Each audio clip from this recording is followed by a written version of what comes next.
Dit beeld zou takomier samenrust verliezen tiert wezen kennen. De onlis van een extra kunstgrasveld bij het Talhuispark is net meegenomen in de begrutting van de gemeente Noord-Friesland.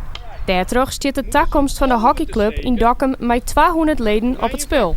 We willen graag competitie spelen. We zijn aspirant lid bij de bond, bij de KNHB per 1 januari. We worden de competitie in per 1 september. Als dat veel te net leidt, kunnen we geen competitie spelen en zullen we waarschijnlijk ophouden te bestaan. Het kunstgrasveld is net alleen bedoeld voor de hockeyclub, maar ook voor het Dokkinga College en korfbalvereniging De Granaat.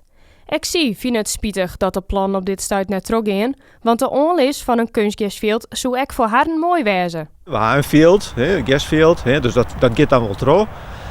Maar ja, we willen graag wat verder. We willen wat meer professionaliteit uitstralen als club. En we denken dat het financieel beter voor ons is als er een kunstgrasveld is, omdat we dan meer dwang krijgen met sponsors. En financieel gaat het net zo geweldig bij de club. Dat moet beter. En dit zou wel een mooie impuls wezen om daar wat mee te doen.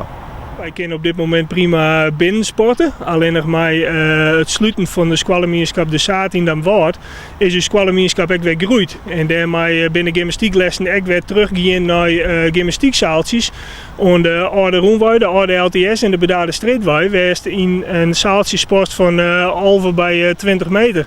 En dan kost 50 jaar weer om in het tiert. En wij willen graag vooruit zien en wij willen graag nieuwe sporten beoefenen, meer sporten beoefenen. En daar is hockey natuurlijk een prachtig mooi voorbeeld van. Maar op dit veld kist een hele prutte sporten uitvoeren die wij in de zaal ook doen. En boetensporten is op dit moment, zeker in coronatijd, bijna alleen nog maar mogelijk. Zeker voor de 18-plussers. Dus wij hopen daar als squalemierschap, als LO'ers, een bijdrage te leveren voor de toekomst. Nevens de drie partijen is de onlis van een kunstgrasveld een goede investering voor de gemeenschap, maar ook voor de gemeente zelfs. Het ipent een protte dwarren en het plan van de partijen zit goed in elkaar. Realisatie zou dus mogelijk wezen matten. Als wij zien naar het totaalschala van het plan dat er leidt, inclusief een squalengemeenschap, denken wij met 2000 sporters dat het best wel een betaalbaar iets is. En dat het eigenlijk net eens het jaar is. Het veld zal voor rekening worden van de gemeente, de rest zal voor de rekening worden van de stichting die het complex beheert. En uiteindelijk, als het per holle berekent die er gebruik van maakt, is het minder dan €1. De gemeente Noord-Friesland is ook vreeg om een reactie.